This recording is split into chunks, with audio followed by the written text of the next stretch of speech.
pile of stuff on there that probably isn't installed, but it's still taking up quite a bit of space on your drive. I mean, it was the first I noticed it was I'd have my system do daily backups, and occasionally it would jump in pretty big increments. So I investigated as to what the heck was taking up the extra space, and sure enough, it was all this repository garbage that it keeps collecting all the time. Yeah, I don't have it on mine either. I'm looking. I just did a search on my hard drive. Well, it could be that it has it still hidden, because you got to really jump through a lot of hoops to even have it show up. Yeah, there's a setting. You have to take ownership of folders and all sorts of stuff like that. Well, then that's not worth it to me to do all of that. Good Lord. Well, it is if it takes up like 50 gigs of space on your drive. And if you've only got like a 256 gig system, boot is taking up 50 gigs with junk on it is a pretty substantial amount. And it's crap that you never use. I mean, I have no intention of installing or playing Bubble Witch 3. Thank you very much.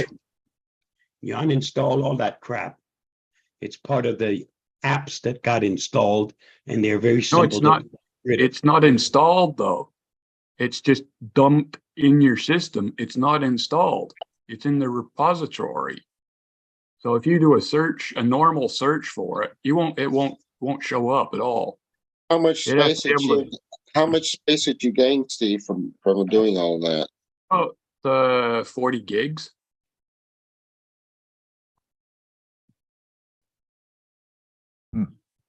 My monthly full backups were climbing up to 180 some gigs.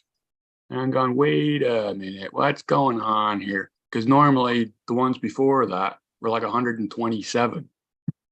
And it climbed up to 180. That was pretty significant. All right, Greg, go ahead. Hey, my wife got in an accident the other day. A guy backed into her at a stoplight. And so they got out and changed all their information. And the next day, our insurance called us and said that my wife hit him. Well, it was clearly that his trailer hitch backed into her, and he apologized for it. And so it got me thinking, have you ever done anything on dash cams? And do you recommend any? Sure, we've talked about that before. Hewie just bought one. I have a dash cam, but I never use it anymore because I don't go very far. I go to Costco and back once a week, and one of the problems with dash cams is they have batteries and you need to keep them charged. So they always have problems. So anyway, but I have a bunch of them. I've used a bunch of them, and they're great. I mean, it certainly is great for insurance and claims. And all sorts of stuff like that. So I think dash cams are great. Well, I've been looking online at a couple, and now they're Wi-Fi. You don't have to hardwire them, right? Unless that the battery you can wire direct into your car, and then you don't have any batteries there. Yeah. The only thing, Greg, that I would be really careful with, and here's the deal, is that you need to be careful because the cheaper dash cams, the resolution in the cameras, although it says it's good, it actually isn't. And when you get the dash cam, you need to put it in your car, drive around and see if you can see the person ahead of you, see their license plate numbers. And if you can't, then the resolution is crap. And, I don't care what they say. I bought a few under $100. And, I couldn't see the license plate on the car ahead of me. So you need to get one that's good enough, that has a good enough camera that you can actually see that. And there's a bunch of reviews. If you go to YouTube and type in dash cams, there's hundreds of reviews of all the best dash cams in 2022. It goes on forever, right? So there's lots of, it's a big topic. So there's lots of reviews for you. Yeah, no, we have done that. We're going to get one. It's about $250 to $300, and it Goodness. shows the front view and the rear view.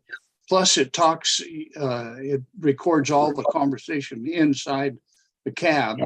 Plus, if you're parked and somebody hits you, it records that too. Mhm. Anyway, thank you.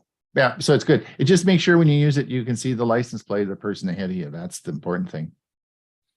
And the other thing, Greg, you can do, which is lots of fun, is you can you'll see all the crazy things people do, right? Like you're driving along and think, what an idiot ahead of me, right? You got them all recorded now, so you can do you can incorporate those into your videos you make, the idiots of the road or something like that, right? Well, you've sent me a couple of them on goofy things. The main question that I have is, I guess you can pull that SIM card out and put a bigger one in. Yeah. To save it longer. Sure. Yeah. Okay. But the SIM cards you put in there are usually 250 megabits. Yeah, this one's 64. Yeah, 64. And I'm going to go up to a terabyte. I can buy a terabyte for I think $29 or. Well, be something. careful. It accepts it. Be careful because some of those won't take that big the software won't take it. They won't take that. So look on the instructions of the Good point. Yeah, look at it and see. I mean, the 250 gigabyte. The other thing is, remember, when you set it up, it loops after it creates a second one after usually 3 minutes. You can set it as 3 minutes or 5 minutes. So every 5 minutes, it creates a new file, right? And so at the end of the day, you have like whatever it is, however long you've driven, and they're all 5-minute clips, right? It's not one big long, if they're all 5-minute clips. Yeah, it's the last 5 minutes. Yeah, and it keeps going. And then, I think it repeats after 3 days, or you can set it up however you want, and then it just goes back and writes over those. Yeah, thank you.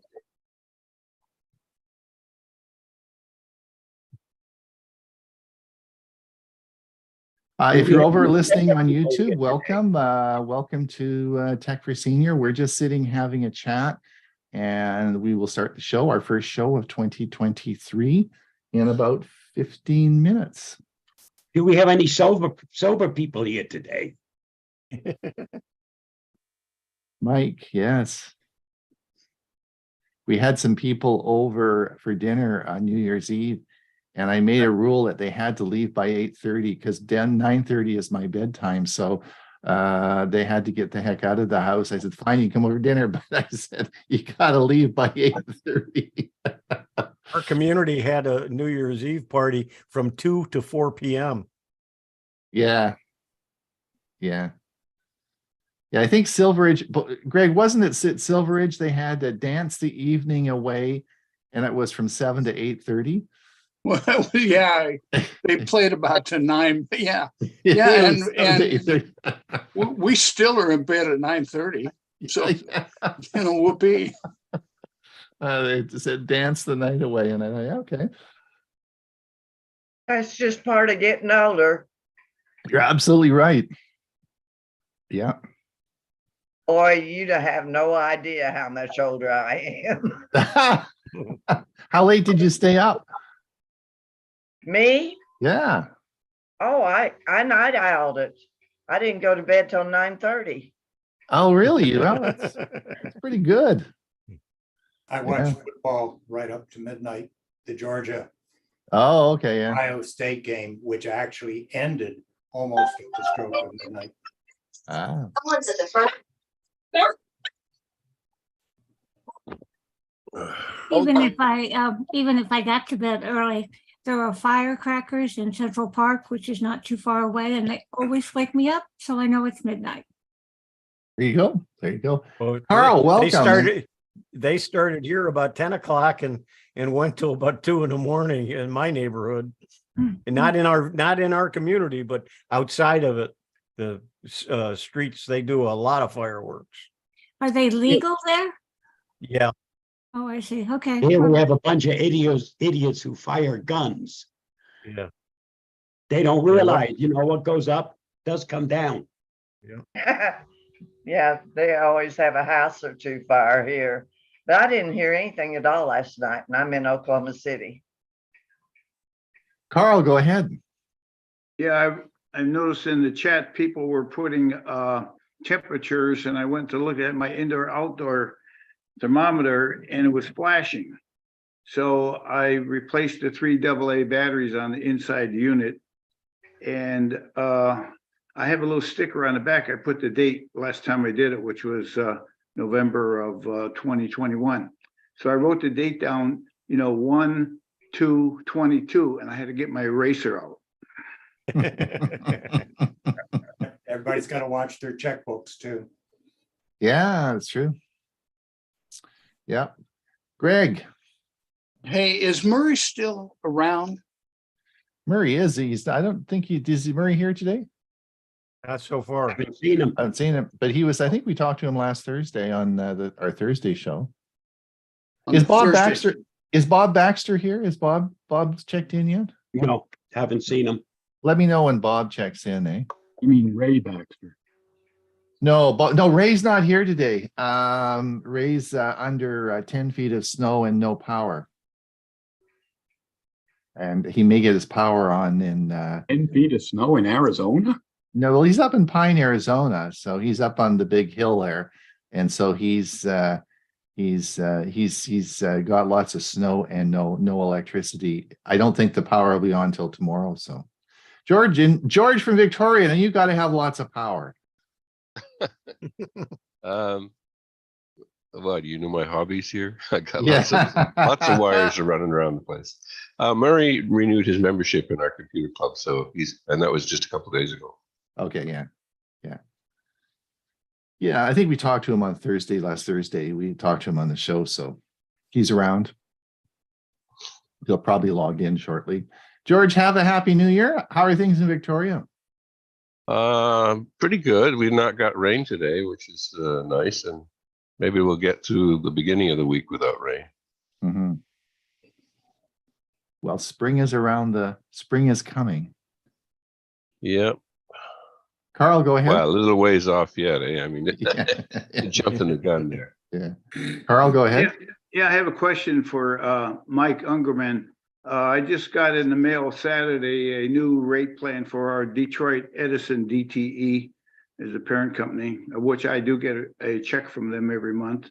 But the rate is going up during the peak hours from 3 to 7. It's going to be 21 cents a kilowatt hour. Just curious what it is down there in Florida, Mike. We're not on a rate plan per se, but it averages 13 cents a kilowatt hour. Yeah, I got it. Yeah. Well, I knew when they put those, this is maybe less than 10 years ago, they put in the smart meters. And I predicted at the time that they were going to start doing time of day pricing. Everybody said, oh, no, we all had flat rate pricing. So now I love the literature. Now I get a check from Detroit Edison every month, And I love it when they said you can control your rates, just don't use electricity after between 3 and 7. Well, That's all I had. when you have solar panels on your roof, you can be your own rate manager, because if the sun is shining, that's when you do your wash and your dishes. Yeah, I'd have to move my house to Florida to get the benefit, though. Up here in Michigan, it doesn't work so well.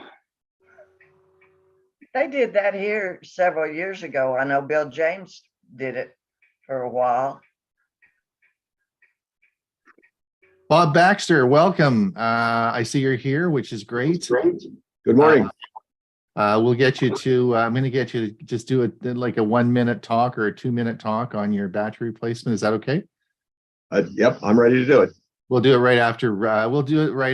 Mike's session, and then we'll have you give a little chat on that. Okay. Great. Okay, got it. Greg, did you have another question or comment? Yeah, we've got in this area, we're on a flight path for a lot of the Canadian geese. And I can't believe how many geese are moving north right now. So I guess our winter's over. I mean, thousands of them are going. Yeah, I don't think they're wanted down on the golf courses in Arizona. They're distinctly being shot at, and not very nice reception down there. So maybe they're going back because they're not very happy. I don't know. You can keep them. You can keep them a couple of months if you want. We really don't want them Yeah, but back here. it's usually a sign that our winter's over. We're cold, but I guess no more snow. I don't know. All our snow's gone. It's what is it today? It's 41 degrees here this morning. So I don't know. And it's going to be spring soon. George doesn't know that, but spring often comes in Victoria in February. So the flowers start to come out. Bob, I have a tidbit of information. I was looking at a YouTube video about population densities in the countries in the United States. And one of the early explorers hasn't changed it. It was the 98 meridian, which is, the longitude line. 80% of the US population is east of the 98 meridian, and 20% is west, including California and Alaska. So and I think California contributes like about 45% of that 20%. And so it's pretty amazing when you think about the vastness of the land. I think that 98th or 100th meridian is like St. Louis or somewhere through there, through the United States. And when you think that 80% is east of that and 20%, including California, is west of that. So I think that's the line of the Mississippi, isn't it? I think it's west of the Mississippi, I believe. I looked at it was a video, and I kind of remember the number, and I forget who the initial explorer was way back in the 1800s. And, it was determined then that it was that same ratio. It hasn't changed a lot over all these 100 years. Wasn't that the line that came down through Kansas and Oklahoma? I believe so. Right down the center of it. Yeah, I believe that's called the 98th or 100th meridian. I studied geography and we use longitude lines, but in any event, the other thing I remember from history years ago and this applied to Canada and the US, Canada, I think 80% of the population is within 150 miles of the border. And in the United States, something like 80% of the population is within 150 miles of the oceans. Well, in Oklahoma, we call that the Indian Meridian. Okay. It pretty much goes right down the center of the state. I just never occurred to me that, was that 20/80 ratio, is a statistically term used in marketing and a lot of things. Like if you're in marketing, 20%, 80% of your revenue comes from 20% of your customers. It's an 80-20 rule applies to so many things. It's almost like the magic number pi, when March 14th is Pi Day, 3.14. That's it for tidbits. Well, I would I'll also throw think another one. I'll probably- throw another one at you. Here in Florida, we're getting 1,000 new residents a day. Permanent? Are those permanent residents? Not just snowbirds? Yeah. Permanent. Residents. Are you still sinking then? Oh, probably because of all the weight. Yeah. I don't, at the risk of sounding political, they're doing a lot better that across the border from Mexico and Texas and Arizona.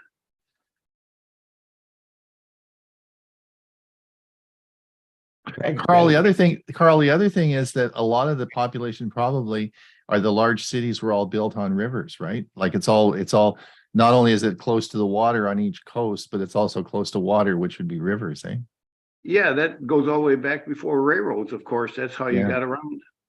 Yeah, like all the major cities, I think, are really they're all on rivers or water, right? That's where they came from.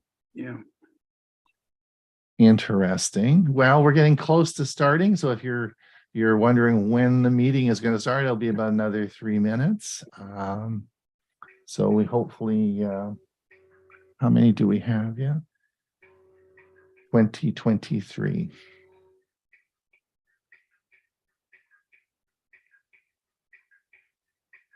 One, two, two, three. 1, 2, 3.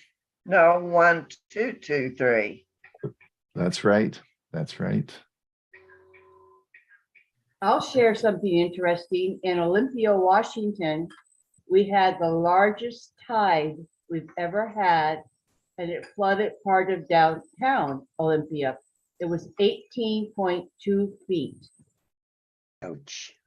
That's Yeah, amazing. the water was getting up in front of my house. It was getting a little unnerving. It was a very high tide. I agree.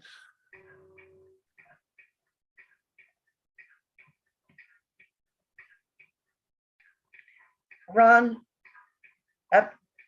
where you live, isn't that where the tulip blossoms are like almost 6 inches long? Coming another month. Coming. It's they'll be up probably in February. No, I mean the bud heads on them, the Oh, really? flowers. If I remember right, when I came into there, we got that might be down in Victoria. Victoria's really into tulips. Like, I'm not really a flower person, so I can't tell you that. I know what a tulip looks like, but that's about it. You got to get going. Yes, I'm going to mute all, and then we'll get going with the show.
Good morning or afternoon or wherever you are.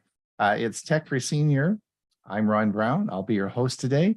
It is the 2nd of January, 2023. Welcome. If you're over on YouTube watching this, welcome. We do appreciate your enthusiasm and support. If you're watching this as a YouTube short, then just click the link and it'll take you right to the show. Today, we're going to be with you for about an hour, and we have an action-packed show for you today. Lots of good information. We're going to start out with Bob's security. Mike is going to, also Bob is going to talk about a new Avast security feature. Mike's going to talk about batteries in EV cars. Bob Baxter is going to give you some practical hands-on information that just happened to his hybrid. I'm going to talk a little bit about humor. I thought everyone needed some humor to start the year out with. Hewie's going to give us a Starlink report, and Ray's going to in absentia today because he's shoveling 10 feet of snow and he has no power. So he's listening to the show, but he's not able to participate. So I'll be doing Ray's outro for you, and then we'll have our question and answer, followed by, of course, our premiere event, which is our premiere video. Today, to start the year out with, we are going to start with Dewey's talk last year. He talked on 5G and EV cars. So we'll start out with Dewey's one of Dewey's talks. I'm going to talk about COVID in your smartwatch, why it's important to have a smartwatch, and how that might be able to help you diagnose COVID. So that's a video I did about a year ago. You can watch that. And of course, Ray Baxter, again in absentia, is going to talk about Plex servers and what he did in his home. That's all on our premiere service. And we will talk to, we'll have that for you at about 1:30. I'll put the link. The link, of course, was put in our newsletter along with the agenda for today. and that will be, and I'll also put it in the notes. Now, speaking of our newsletter, those of you who did subscribe to our newsletter saw the agenda for today, but the YouTube channel that I featured this week was Kevin Stratvert. And Kevin is an interesting man. He's a superstar on YouTube. Who is Kevin Stratvert? Well, he is a fella who was a Microsoft administrator. He was what did Kevin do? He was a Microsoft product program manager was his title. And he had an index pension plan, was doing well, living the dream in Seattle. And he gave it all up to be an entrepreneur on YouTube. And in just under probably about 3 or 4 short years, he now is just under 2 million subscribers. We consider you a superstar when you get to 1 million. All the channels that I have talked about in the last 5 weeks, no one has even come close to 2 million subscribers. So Kevin has done it. He produces a number of shows, number of videos weekly, usually around how to use some form of software on your computer. He is excellent. And the fact that he has that many subscribers simply means he's brilliant, and his explanations are clear, and he really understands what he's doing. He's a bright young guy with lots of enthusiasm, and he has a great future. I don't think I could have left Microsoft with an index pension plan, a secure job, and my mortgage getting paid down to start out a business that I had no idea it would be that successful. But he, of course, did, and he's very successful. Now, my advice to you is this: if you want to know something about software, you have a question that you're concerned about, or you don't understand something, when you do a YouTube search, put Kevin Stratvert's name in there, because you will typically find a lot of videos, hundreds made by people who don't know what they're talking about, right? And sometimes they're poor quality, but Kevin's are always good. So what you want to do is go right to his videos and pick off those if you're looking for a particular product. I put in the newsletter, you'll see all the links there. We've done a lot of talk over the past couple of weeks about casting from your phone to your TV. Those of you who are watching the newsletter, reading the newsletter, you'll see a lot of the articles I put in there have been around that sort of topic. And as we talk on the show to this today or in the future, I often put news articles about those things that we talk about. So anyway, enough of that. So be sure and sign up to our newsletter if you haven't. Now, I wanted to give everybody, I'll introduce everybody briefly in a minute, but I wanted to give everybody a heads up on what our plan is for 2023. Yes, we will be having a 2023 season. We got together and we are committed for another year. You remember when Hewie and I started this, we thought it would be 3 or 4 months. This is 3 years later, and we're going into 4 years. So yes, we will be here for the next year, unchanged. Everything will all be the same except for a few little minor tweaks. So for the first Monday of each month, Hewie will be taking over as the MC. I will be here probably, but I may or may not be here. And Hewie is going to, of course, take over the role as MC. I see he will, I'm sure, do a good job. He does a lot of other shows. Give him lots of support, and he will be here the first Monday of each month. Nothing will change. It'll all be this. You'll log on. It'll all be exactly the same, except Hewie will be doing what I'm doing now, and that's the first month of the first Monday of each month. I will be taking July off. July will be. This is in part of the reason we're doing this is because I have a big family commitment in July, and I'll be taking July off. So Hewie will be in full swing by then, and nothing should change. Hewie and I have decided to continue doing learning Chromebooks, depending on our audience and how many we get each month, but we committed to that for another year. Tech for Senior Live, when I can't make it, Hewie and Bob will be agreed to take it over, and they're going to be they'll be running Tech for Senior Live on Thursdays. So a few changes in how we run things, but nothing is changing as far as the great videos we make, the great quality, and the great people that we have all working on the show. So another year, spread the word so we keep our numbers up, and we'll be starting our financial drive next week. I'll tell you all about that next week, because of course we have to pay the bills, and we'll talk about that. Briefly, I want to quickly go over everybody. Hewie, anything? We got to do this quickly to keep going here. Hewie, any comments or questions? Happy New Year. Happy New Year to everybody. Happy New Year. Great. Glad you're here. Yep. Bob, congratulations on your cruise. You'll be away the next 3 weeks. Hopefully I may be visiting, but when I do, it'll be from sea. Yeah, that's right. You're going to do it from sea. We'll be talking to you from the ship. That'll be great. Right. I'm going to see how well it works. So, yeah. That'll be great. Yeah. The other thing, of course, is that while Bob's away, I've asked Bill James to step in, and he's going to do a 3-part series on home automation, and living. What did you say, Bill? Living. What were aging in your place. home, aging in your home, right?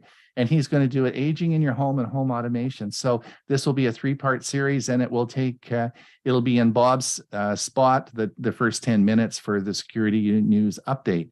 So, well, thank you for doing that, Bill James. And of course, Mike Ungerman is the guest today. I want to thank Mike for all the work he's done last year and this year. We've got him working real hard at this car stuff.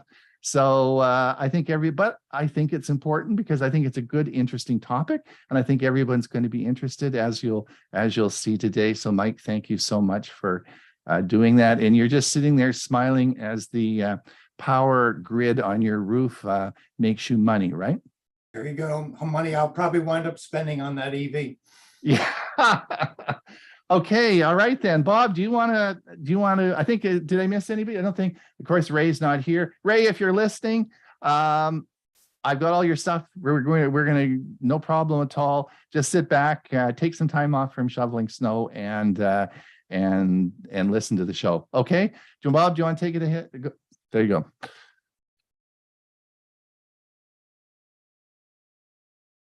Here is the Avast Security News Roundup for the week ending December 30th, 2022.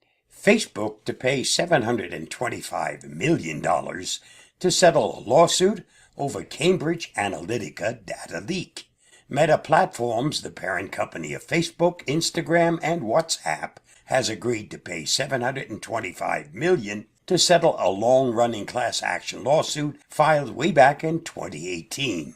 The legal dispute sprang up in response to revelations that the social media giant allowed third-party apps, such as those used by Cambridge Analytica, to access users' personal information without their consent for political advertising. Read the whole story at the Hacker News. BitKeep confirms cyber attack, loses over 9 million in digital currencies. Decentralized multi-chain crypto wallet BitKeep on Wednesday confirmed a cyber attack that allowed threat actors to distribute fraudulent versions of its Android app with the goal of stealing users' digital currencies. With maliciously implanted code, the altered APK led to the leak of users' private keys and enabled the hacker to move funds. BitKeep CEO Kevin Cuomo said, describing it as a large-scale hacking incident. According to blockchain security company PeckShield and multi-chain blockchain explorer OKLink, an estimated 9.9 million worth of assets have been plundered so far. Read more at the Hacker News. WhatsApp to stop working on older iPhones and Androids. As of the 31st of December, WhatsApp will only support Androids running operating system 4.1 and newer, iPhones running iOS 12 and newer, and phones running on Linux KAIOS 2.5.0 and newer. It means that users with smartphones that can't be updated to a required operating system will have to upgrade their devices to keep using WhatsApp. The messaging app, which has over 2 billion active users worldwide, will stop working on 49 phone models it has so far supported. These include iPhone 5 and iPhone 5C models, 7 Samsung Galaxy phones released in 2013 and earlier, and several Huawei, LG, and Sony Xperia phones, among others. Read more at Cyber News. New malvertising campaign via Google Ads targets users searching for popular software. Users searching for popular software are being targeted by a new malvertising campaign that abuses Google Ads to serve Trojanized variants that deploy malware such as Raccoon Stealer and Vidar. The activity makes use of seemingly credible websites with typo-squatting domain names that are surfaced on top of Google search results in the form of malicious ads by hijacking searchers for specific keywords. The ultimate objective of such attacks is to trick unsuspecting users into downloading malevolent programs or potentially unwanted applications. Read the whole story at the Hacker News. TikTok banned on all House-issued mobile devices. Lawmakers and staffers must delete TikTok from any House-issued mobile phone and are prohibited from downloading the popular app on such devices, according to an internal memo obtained by NBC News. The memo, sent Tuesday by Catherine L. Spitzdor, the chief administrative officer of the House, said the ban comes after her office's cybersecurity unit found TikTok to be a high risk to users due to a number of security risks. All lawmakers and staffers were directed to delete the app from their phones. House staff are not allowed to download the TikTok app on any House mobile devices, the memo said. If you have the TikTok app on your House mobile devices, you will be contacted to remove it. Read more at NBC News. Most dangerous ransomware groups of 2022. Over the last year, gangs have dissolved and reformed, but one thing's for certain, they keep coming back. Despite all efforts, the problem of ransomware continues to grow, with a recent report from cloud security firm Zscaler recording an 80% increase in ransomware attacks year on year. Major trends include double extortion, supply chain attacks, ransomware as a service, ransomware rebranding, and geopolitical motivated attacks. And while the notorious ransomware group Conti finally bowed out this year, its members have only moved on, with new gangs forming and reforming. So which groups are the ones to watch out for in 2023? Find out by reading the full article at Cyber News. The top 10 hacks and cybersecurity threats of 2022. More than 1.2 million credit card numbers leaked on Hacking Forum. Samsung hit with class action lawsuit following data breach. Google announces its acquisition of Mandiant. Suspected Grand Theft Auto 6 hacker arrested by UK police. Twitter confirms data from 5.4 million accounts has been stolen. Kaspersky antivirus added to U.S. security risk list. Google blocks largest ever web DDoS attack. Dropbox suffers data breach following phishing attack. Meta fires employees for allegedly hacking into users' accounts. Social engineering, most dangerous threat, say 75% of security professionals. Details of all these stories are available at Cybersecurity Hub. Just follow the link listed. This week's must-read on the Avast blog. Shopping online can be a convenient and enjoyable experience. However, with so many fake and counterfeit products on the market, it's crucial to know how to spot the real deal. Read the article at the link listed. Did you know the inventor of the microwave didn't make any money off his invention, except maybe for the $2 bonus he got from the company he worked for when he invented it.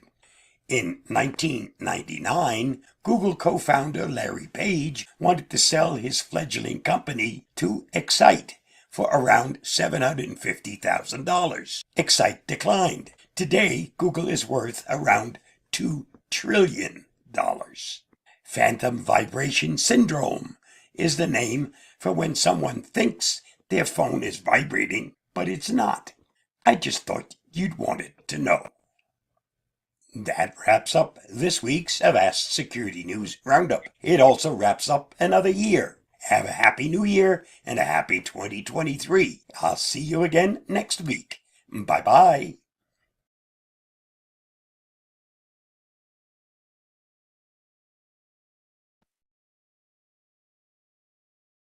Avast Secure Identity, a brand new product just released by Avast Software. This features identity theft protection, alerts if your info has been leaked, up to $1 million in reimbursement, and 24/7 specialist assistance. Get more information by going to the website. Get help to prevent identity theft or receive assistance if your identity is stolen, and this is just a quick look at the Identity Protection Dashboard. The product monitors social media, the web, and even the dark web 24/7 for leaks of your personal info like bank accounts, credit card details, and passwords. It also monitors credit reports from a leading credit bureau for suspicious activity. If there is a problem, you can get 24/7 specialist support to help resolve identity theft issues. Help keeping your finances safe with identity theft coverage of up to $1 million to reimburse you for lost wages and stolen funds if your identity is stolen. Realize that identity theft is more common than ever. You may still be wondering what is identity theft and what to do when someone else steals your identity. How do you prevent identity theft? How can you check for identity theft? What are the signs of identity theft?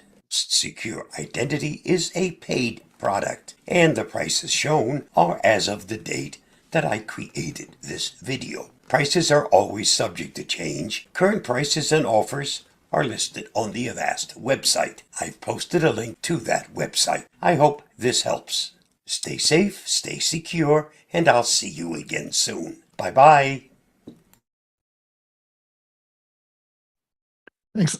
Thanks, Bob. That's good information. We're going to move on now to Mike Ungerman. Mike, do you want me to just start playing your video? Is that okay? And then we'll deal with any questions in the chat, not chat, but the Q&A. Okay. Is that okay? All right.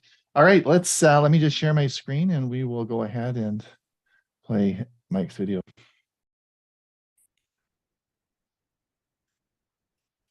Hi, I'm Mike Ungerman of the Central Florida Computer Society. Today, we'll continue with the second in a series on electric vehicles. In our previous presentations, we've defined the various types of electric vehicles: hybrid EVs or HEVs, plug-in hybrid EVs or PHEVs, and battery-powered EVs or BEVs. If you've missed this presentation, be sure and review the recording of our first presentation to watch Dan Edmonds' very informative video of these types of vehicles. EVs are not a recent development. We might believe that using electricity to power a car is a recent technological development. However, around 1832, Robert Anderson is credited with developing the first crude electric vehicle. In 1884, this electric vehicle was built by Thomas Parker, an English inventor. It's obvious that we would not have electric-powered vehicles if we didn't have a means to store the electrical energy necessary to power them in a battery. Since the electric starter was invented in 1912, we have had a lead-acid 6-volt or 12-volt battery in our cars to run the starter of our internal combustion engine and accessories. Although early EVs may have been powered with lead-acid batteries, the standard for EVs over the past decade has been the lithium-ion battery. Here's a typical Tesla battery pack with its electronics.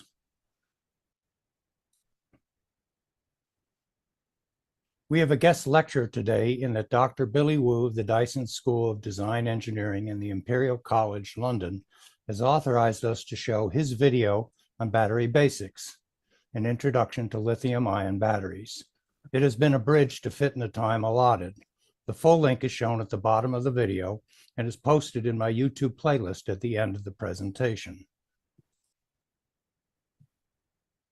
Hi, I'm Dr. Billy Wu, and in this video I'll be giving an introduction to lithium-ion batteries, covering materials, key metrics, operating mechanisms, industry landscape, and the outlook for the technology. So firstly, let's have a look at why batteries are important. In short, portable consumer electronics such as mobile phones and laptops have been enabled through the ability to store energy in a compact and energy-dense way. The batteries in these devices generally have a capacity on the order of several watt-hours, where 1 watt-hour means you can discharge the battery at 1 watt for 1 hour, or 2 watts for half an hour, or half a watt for 2 hours. Next, there's an increased focus on the decarbonization of transport, where the internal combustion engine is one of the major contributors to global carbon dioxide emissions. In order to address this, many automotive manufacturers are now developing battery electric vehicles, where the battery size is of the order of approximately 10 to 100 kilowatt hours. Finally, we need to decarbonize the way we generate electricity, which goes into these electric cars. Otherwise, we run the risk of pushing the pollution problem elsewhere in the system. Renewable energy sources, such as wind and solar, are a good solution here. However, these are intermittent, and therefore there's a need for large-scale energy storage technologies to help buffer supply and demand. In this application, the energy storage devices are of the order of several megawatt hours. Now, when we talk about battery technologies, there's actually many different types, which we often characterize by their volumetric and gravimetric energy densities.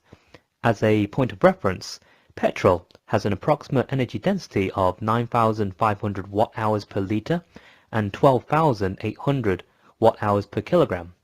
However, the efficiency of the internal combustion engine is generally quite poor. If we assume this to be 25%, then these numbers drop down to approximately 2,400 watt-hours per litre and 3,200 watt-hours per kilogram, which are still high, however starts to capture the whole system considerations. Now, as we mentioned before, there are a range of different battery technologies, with the lead-acid battery being one of the first commercially available ones. This was initially used to power things like milk floats and is still used today as starter batteries in cars. The nickel-cadmium battery offered an improvement to the energy density of lead-acid batteries, which enabled portable electronics. However, this chemistry was plagued by the memory effect, where if a battery is repeatedly charged before all its energy is depleted, it will memorize the decreased life cycle, and the next time you use it, you may notice a significantly shorter operating time. The nickel metal hydride battery again offered improvements in capacity to the nickel-cadmium battery without the need for toxic elements such as cadmium. This technology therefore found its way into some electric vehicles such as earlier versions of the Toyota Prius.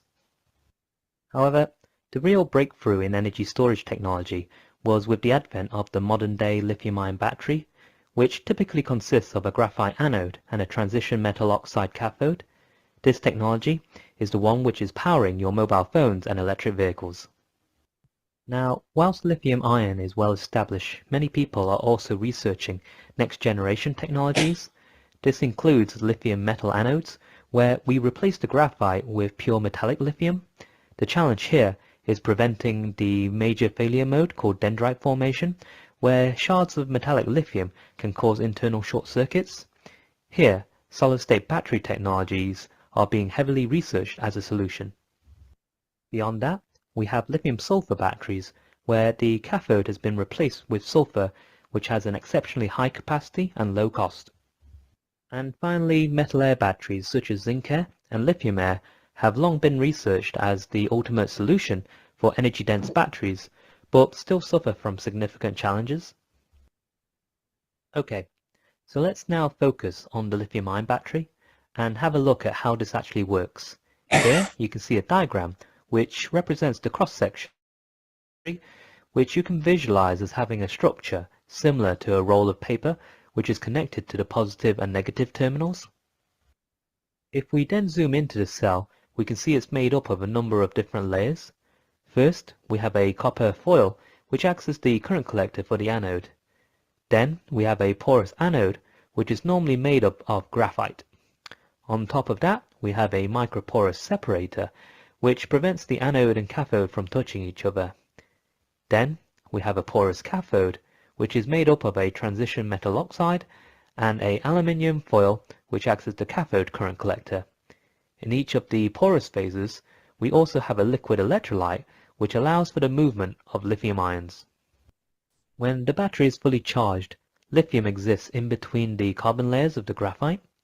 When the battery is discharged, the lithium becomes a lithium ion and an electron. The lithium ions can travel through the electrolyte towards the cathode. However, the electrons have to go around an external circuit where useful electrical work can be extracted. At the cathode, the lithium ions and electrons recombine and go into the layers of the transition metal oxide in a process called intercalation. When charging the battery, the opposite reaction occurs, moving the lithium back into the anode. This back and forth motion thus coins the term rocking chair mechanism, which represents how a lithium-ion battery works. It's useful to have a high-level perspective on the battery industry and supply chain. In the first instance, we have the raw materials with key elements including lithium, nickel, cobalt, and copper.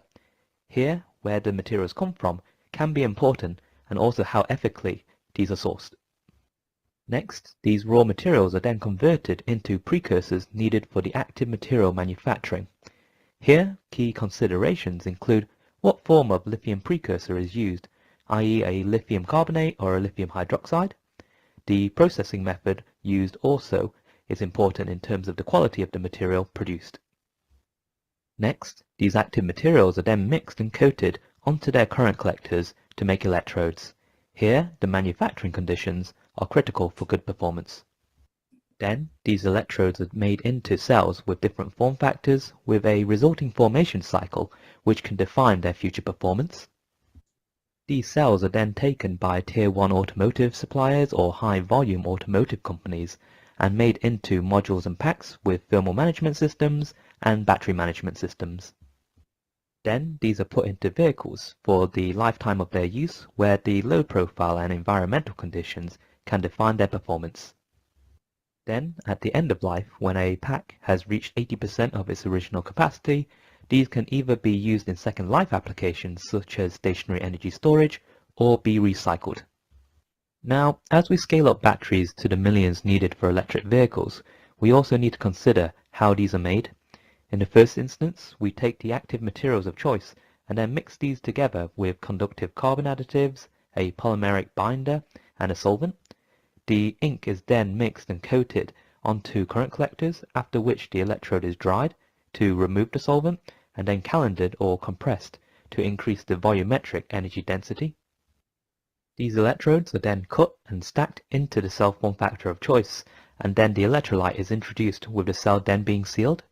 This has to be done in dry room conditions in order to avoid undesirable reactions. Next, we need to charge the cell, as most lithium-ion batteries are assembled in their uncharged state. This has to be done very slowly in the first instance to form a good SEI, and we term this step of the process formation. Finally, these cells are integrated into a system with a thermal management system and a battery management system. Clearly, there are many steps in this process, and therefore there's still a lot of room for innovation in the battery manufacturing space. Finally, as we briefly touched on earlier, there are different form factors of cells we can get. Prismatic cells generally have a high degree of mechanical stability since they have a rigid case and are often used in applications such as phones. Cylindrical batteries again have good mechanical stabilities and generally are the lowest cost form factor due to ease of manufacturing, with these being used in power tools and many electric vehicles. The most common cylindrical is the 18650, which means that this cell has a diameter of 18 millimeters and is 65 millimeters long. Finally, we have the pouch cell, which in theory has the highest energy density of the different form factors, but has low mechanical stability due to the lack of a rigid case. This is often found in applications such as drones, where the energy density is even more critical. So, we can see that there are many considerations needed to make better batteries. First, we need to make sure we have the right chemistry, and this really is the foundation of performance and cost. Next, we need to optimize its microstructure, which relates to how the particles pack together. This can really define whether a cell has better power or energy characteristics. Cell design also has lots of room for optimization, with cylindrical, prismatic and pouch cells possible options. And finally, we need to take these cells and put them into a battery pack with a thermal management system, battery management system, and enclosures. Thus, overall, this is a multi-length scale problem which needs innovations in fields ranging from material science to mechanical engineering.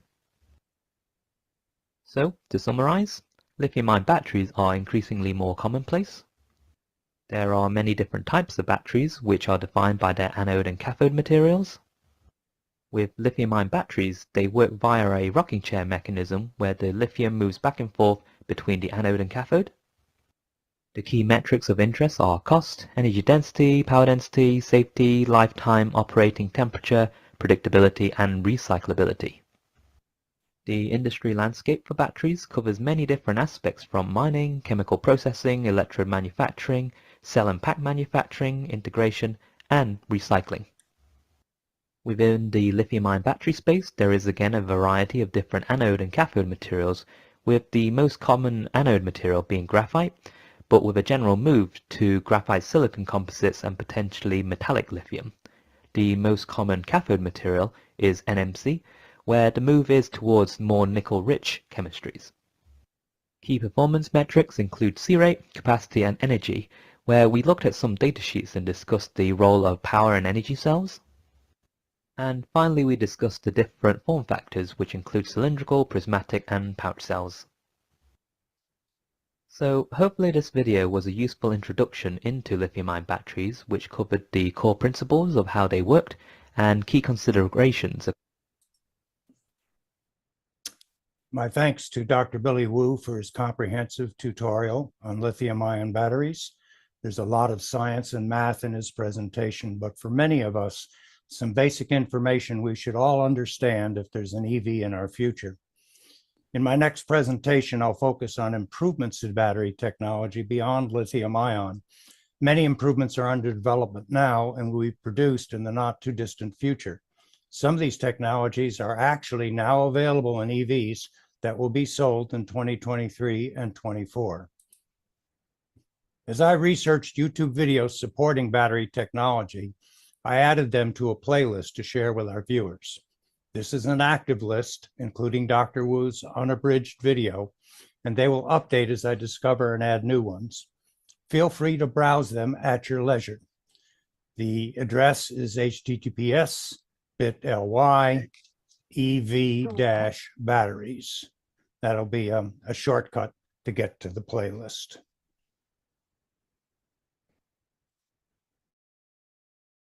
And I put that in the chat as well. Thanks, Mike. Mike, that's the playlist that we have on our Saturday newsletter, correct? No, the playlist on the Saturday newsletter is an all-encompassing playlist that addresses everything that I've researched. So the one that I just posted is focused primarily on what I've found posted on YouTube on EV. Okay. Maybe I'll add that playlist on the newsletter as well. We keep 2 playlists there and people can choose either one. Yep. Okay, great. Now I asked Bob Baxter to just do a short, because he's talking about batteries. Bob, what tell me about batteries. What's happened to batteries in you? Well, may I share? Yeah, sure. I gotta yeah, you got to let me in. Yeah, I'll let you. Let me just share you. Okay.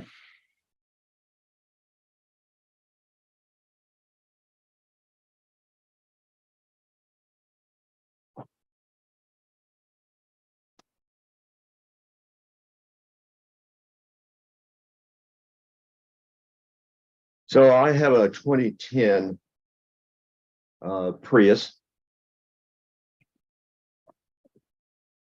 It has approximately 125,000 miles on it. About 3 months ago, the service hybrid warning signal lit up. I had a local Chevron station reset the error, and they made it very clear they don't replace these kind of batteries. It's a specialized industry. The error stayed off for about 2 months. I had it reset, only lasted a week or so. I did some research and I found two companies, Green Tech and Green Bean. I contacted Green Bean and scheduled a tech to come to my house and replace the hybrid battery in my driveway. Very easy. Let me move this out of the way. The price for doing this was only $2,167, including sales tax and a quote unquote lifetime warranty, whatever that means. See if I can move to the next slide. It doesn't always want to move. Give me a moment.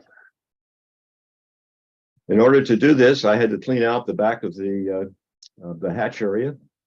Underneath this pad down here, if you can see my cursor, it's not very bright this morning. That comes out and you get down into the well, and underneath that is the tire.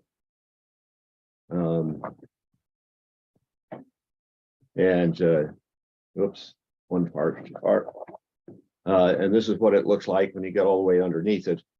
The brown structures in the middle are the bottom edge of the seat backs that are folded down, so he has full access to this space to work. And here he is. The one on the left is the one that came out of my vehicle. The one on the right is assembling the brackets across the back of it so that it can fit in. It's a healthy thing. I didn't ask him how much it weighs, but it's a healthy piece of equipment. And there it is. He's got it pushed in there. And there it is in place and bright and shiny. And it works. That's the main thing. Let me take a moment and mention a little bit about the controls that you see. This is the dashboard. On the left side, you have the standard, your gas gauge, your mileage, a cute little tool that tells you at any instant in time that you're moving what your gas consumption rate is. It basically has drive, neutral, and reverse, and park. On the other side, you see the hybrid system indicator.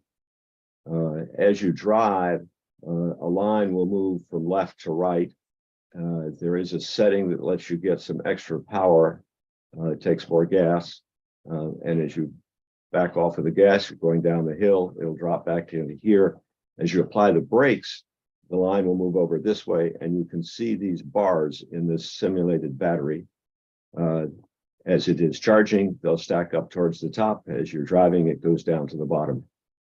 When the hybrid system goes out, that all disappears. There's just a blank space over there. You do get to see your mileage. There are various settings here, miles per gallon, and your current mileage, and how many miles you have left on your tank. So that's what I have to say. Back to you, Ron. Okay, just unshare your screen then. That's great. So listen, that's really interesting. Why I wanted Bob to talk about this, we were talking earlier in the week and he was telling me about this, and I thought $2,000 to have your battery replaced in your Prius. They come right to your house. I mean, that's not bad. That's pretty darn good. I'm impressed. That's great. Green So Bean, most of the United States. Yeah, I looked up the company and it's that's pretty cool. Don't support anybody in Montana and a couple of states around there, North Dakota. Yeah. Now you're in this Seattle area, then that's where you live, right? Right. That's the right. Yeah. basically behind my head. Yeah, good. Thanks. Well, we've got to move on. Huey, I think we're going to move on with yours now. If you want to tee yours up, we'll get going, and we will. Yeah, that's great. That's really interesting. Bob, will you be around in the Q&A? Yes. Okay. If you have any questions for Bob, then he'll stick around and maybe you can answer them in the Q&A. All right. We'll let Huey get going with his presentation.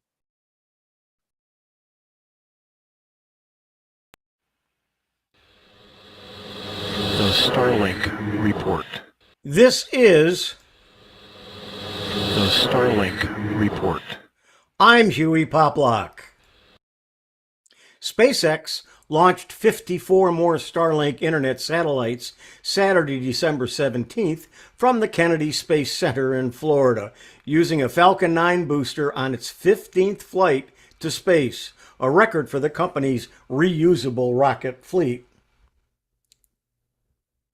After the Wednesday, December 28th, 2022 mission, SpaceX has launched 3,666 Starlink satellites on more than 60 Falcon 9 rocket missions, including prototypes and failed spacecraft. The company currently has more than 3,200 functioning Starlink satellites in space, with about 3,000 operational and nearly 200 moving into their operational orbits. SpaceX is more than halfway complete with deploying the initial fleet of 4,400 Starlink internet satellites. The company has approval from the Federal Communication Commission to eventually launch and operate up to 12,000 Starlink spacecraft, and SpaceX has signaled it could aim to fly as many as 42,000 Starlink satellites in orbit. SpaceX is deploying an upgraded, much larger Starlink satellite design sized to launch on the company's huge next-generation Starship rocket. The 54 satellites launched on December 28th were the first spacecraft deployed into a new segment of the Starlink constellation. The Falcon 9 rocket released the 54 satellites for use by SpaceX's second-generation Starlink network, which the company eventually intends to launch on the new Starship mega rocket.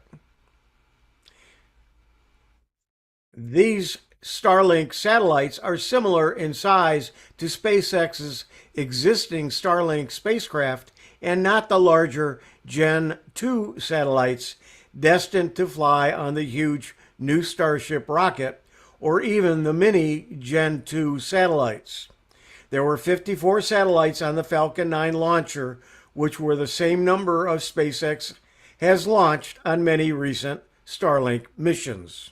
The Federal Communication Commission granted SpaceX approval December 1st to launch up to 7,500 of its planned 29,988 spacecraft Starlink Gen 2 constellation. The regulatory agency deferred a decision on the remaining satellites SpaceX proposed for Gen 2. The unparalleled success of SpaceX's Falcon 9 rocket has helped Elon Musk's aerospace firm deploy a mega constellation of Starlink satellites in just a few years. The service has been available for consumers for several years, and speeds were impressive at launch, but it's slowing down as more users get on the network. SpaceX's solution was to implement a 1 terabyte data cap. They were supposed to go into effect in December. According to an update on SpaceX's website, the fair use policy will now go into effect February 2023. SpaceX has revealed the official details of its Starlink satellite internet service for aviation, and it promises to deliver speeds of up to 350 megabits per second for each airplane. Delta conducted exploratory tests of Starlink's internet technology for its planes. Hawaiian Airlines also announced that it will start deploying Starlink internet with select aircraft in 2023. Shortly after that, and after launching Starlink for RVs, the Federal Communications Commission authorized the company to provide satellite internet services to vehicles. Even if you have no plans to use Starlink as your home internet provider, you will soon be able to use the service's satellites with your smartphone. T-Mobile President and CEO Mike Sievert announced back in August that the mobile carrier would begin working together with SpaceX on a plan to provide its customers with text coverage everywhere in the continental U.S. Likewise, Elon Musk revealed in a post on Twitter that he had discussions with Apple about using Starlink's satellite service on the iPhone. This makes a lot of sense, especially now that the iPhone 14 includes a new emergency SOS via satellite feature. A SpaceX Falcon 9 rocket launched 40 satellites into orbit for OneWeb, which is developing and deploying a constellation of hundreds of satellites in low Earth orbit for low latency broadband communications. This was the second launch of the OneWeb satellite with SpaceX and OneWeb's 16th launch overall. The Falcon 9's first stage booster returned to Landing Zone 1 at Cape Canaveral Space Force Station. Liftoff took place on Thursday, December 8, 2022. OneWeb satellites separated successfully from the rocket and were dispensed in 3 phases over a period of 1 hour and 35 minutes, with signal acquisition on all 40 satellites confirmed. The company emerged from bankruptcy proceedings and reorganization in November 2020 with a new ownership group. As of 2021, Indian multinational company Bharti Global, France-based satellite service provider EU Telsat, and the government of the United Kingdom were the company's largest shareholders, while Japan's SoftBank retained an equity holding of 12%. OneWeb returns to the launch pad in early 2023 to launch its 3 to Global Reality campaign that will deliver its final satellites into its low Earth orbit constellation and activate coverage solutions globally. The war in Ukraine negatively affected a key launch competitor of SpaceX, the Russian Soyuz. OneWeb was forced to cancel planned launches of its satellite constellation aboard the Soyuz and book flights aboard the Falcon 9. The first OneWeb flight took place, as I said, in December, with more planned for 2023. So what's ahead for Starlink in 2023? Second generation Starlink satellites will soon be flying in large numbers in 2023 and beyond. According to the latest available information, there are 3 variants of the Starlink V2 satellites. Other Starlink V2 configurations include a larger one that can still fly on the Falcon 9, but with fewer satellites being flown on a given mission.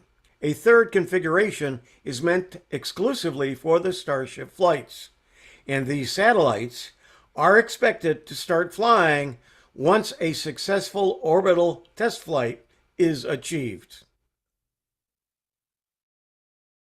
And this has been The Starlink Report. I'm Hewie Poplock. There you go. So more to come on Starlink this year. They're going to have a busy schedule, I hear, right? Yep, they expect to be more liftoffs in 2023 than there were in 2022, which was a record year. Wow. Yeah, lots of interesting things happening. Well, I'm sure you will keep us abreast of all the new happenings, right? Yep. We look forward to more Starlink reports. All right, if you are over on YouTube, this is the time where we have to say goodbye to you. We will we'll see you again in another week. Don't forget our Thursday show, and we also put I put the link to the premiere video in the chat. If you want to come over and participate in the Q&A, ask some questions about EV batteries or whatever, any questions you want to ask, we're happy to talk about it in the Q&A. So that will, of course, happen at after Ray's segment. So thank you for coming, and we'll look forward to seeing you again in